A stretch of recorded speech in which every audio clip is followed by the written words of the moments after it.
Hello friends, ചെമ്മനീർ പൂവിൻ്റെ അടിപൊളി promo റിവ്യൂയിലേക്ക് എല്ലാവർക്കും സ്വാഗതം. അങ്ങനെ നമ്മുടെ സച്ച് പറയുന്നത് കേൾക്കാതെ നമ്മുടെ രേവതി ചന്ദ്രയ്ക്കുള്ള ആ ചൂടുവെള്ളവും ആ കിഴിയൊക്കെ ആയിട്ട് റൂമിലേക്ക് അങ്ങ് ചെല്ലാൻ കേട്ടോ. അവിടെ ചെന്നിട്ട് ചോദിക്കും, അമ്മയ്ക്ക് വേദന കുറവുണ്ടോയെന്ന്. വേദന കുറഞ്ഞാൽ എന്താടി, വീണ്ടും എണ്ണ ഒഴിച്ച് എന്നെ വീഴ്ത്താനാണോ എന്നാണ് കേട്ടോ ചന്ദ്ര ചോദിക്കുക. അമ്മയെ ഞാൻ വീഴ്ത്തിയതൊന്നുമല്ല, അമ്മ താനെ വീണാന്ന് പറയുമ്പോൾ നമ്മുടെ ചന്ദ്ര പറയും, നീ ഈ ചൂടുവെള്ളം പിടിച്ചു നിന്നിട്ട് വേണം എല്ലാവരുടെയും മുന്നിൽ നല്ല പിള്ള ചമയാൻ എന്നൊക്കെ പറയുമ്പോൾ നമ്മുടെ രേവതി ആണെങ്കിൽ ആ ചൂടുവെള്ളമൊക്കെ അവിടെ വെച്ചിട്ട് പോവാൻ കേട്ടോ.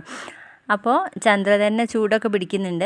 അതിന് ശേഷം ആ വെള്ളവും കിഴിയൊക്കെ കൊണ്ട് അടുക്കളയിലേക്ക് പോകാനിട്ട് വെക്കാൻ. എന്നിട്ട് ഇന്ന് ഉണ്ടാക്കി വെച്ച കറികളൊക്കെ എന്താണെന്ന് നോക്കാൻ വേണ്ടിയിട്ട് ആ അടപ്പൊക്കെ ഇങ്ങനെ തുറക്കുന്ന നേരത്ത് നമ്മുടെ രേവതി ആണെങ്കിൽ അരിപ്പൊടി എടുക്കാൻ വേണ്ടിയിട്ട് ഒരു സ്റ്റൂളിൽ കയറി നിൽപ്പുണ്ടാവും കേട്ടോ. അപ്പോഴേക്കും നമ്മുടെ സച്ചി രേവതി എന്നങ്ങ് വിളിക്കുന്ന നേരത്ത് ആ ഒരു അരിപ്പൊടിയുടെ ടിന്ന് നേരെ ചന്ദ്രയുടെ തലയിലൂടെ വീഴാൻ കേട്ടോ. ഒന്നാകെ വെള്ള കളറായിരിക്കും ചന്ദ്ര. അത് കാണുമ്പോഴേ നമ്മുടെ സച്ചി ഭയങ്കര ചിരിയാണ് കേട്ടോ.